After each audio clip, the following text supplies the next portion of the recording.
your host, Brant Maudsley, and this is my co-host, Smat. Hello. And with this episode, gentlemen, we'll be talking about dating, relationships, and everything in between. Such as how to give a person a love letter, whether to do it face-to-face, through a written letter, or through an e-letter, such as an email or a vocal recording. Yes. And today we're going to be talking about love letters.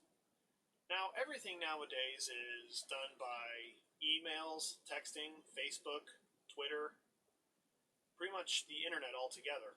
Like, there's all that, but whatever happened to the good old-fashioned face-to-face? Yes, and another dying art would be love letters. Now, love letters has something that the internet doesn't. It's got personality. History. And you don't need to charge one of these babies. When all you need is a regular pencil. Yep, and you don't need Wi-Fi. Because you got paper. For one of these. Okay. Now, like I said, the love letter goes all the way back in history. For example, in ancient Rome, St. Valentine, who was conducting marriages for Roman soldiers, which violated Roman law, was sentenced to death. And just before he died, he wrote a love letter to his jailer's daughter, whom he'd fallen in love with.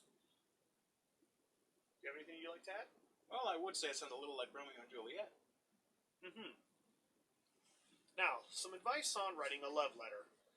Number 1, start with today's date.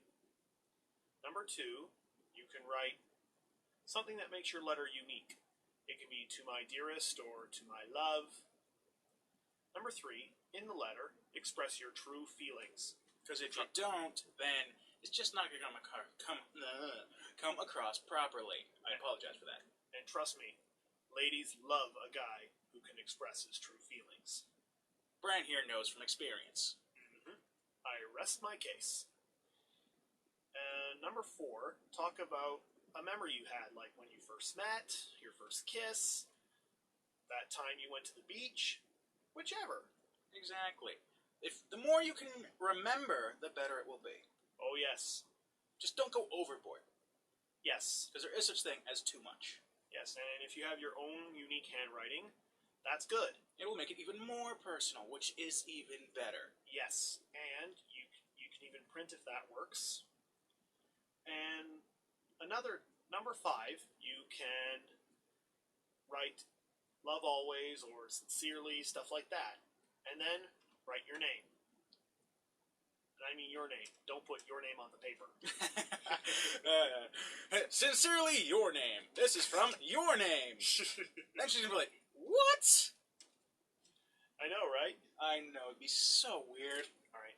And lastly, gentlemen, another thing to add to make your letter unique is a fragrance. Is a fragrance.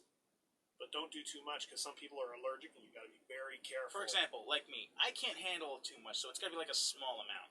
Yeah, a small amount will suffice. And if you put it on the edge of the paper, it'd be even nicer. You don't have to spray the entire thing, just a small edge. Just a small edge will be perfect. And now to deliver the letter, you can put it in her mailbox, and or if you're braver, you can give it to her. That would work too. You can even, let's say you're with her, you can put it somewhere where she's going to find it and be surprised, like under her pillow, in her blanket, in her coat pocket. Or you could actually give it to her by mail. That costs a little money, but it's always nice for the thought. Yeah, it's only 50 cents for stamps. And it's also nice because you're helping out the people in the post. I mean the people who do the mail. That's right. And trust me, gentlemen, a lady will love the fact that you put time and effort into a letter for her. It takes a lot more effort than texting or email, but it is very worth it. But if you're not the kind of person who can do that, you can do the email, but just make sure it's a bit more personal. Like, sure, you can't do fragrance, but But you can always add a little something that's funny, a kind of private joke, or for a vocal, maybe you could sing a song about them. But make sure you got the proper voice. Maybe take a little lessons, or ask people if you're really good. But if you're asking people, make sure you ask a decent amount of people. Rightly said, Ryan. It's a small list, but that's basically what you need to know for the E version that I mentioned earlier. Very good. Alright, that's all we have for today, gentlemen. If you found this video any helpful, and for more advice on dating, relationships, and everything in between, Please subscribe to Gentleman's Corner. yes, and don't forget to visit our Facebook page. And also, eventually, we will be unveiling maybe an email so that you can say what's good, what's bad, what we need to improve, and maybe something we can implement. Say like an interest segment or a gentleman's review or something. Your choice, because after all, this is for you. The Gentlemen of the 21st Century. I'm Brant Maudsley. I am SMAB, that's SMABB. Take care. Bye-bye.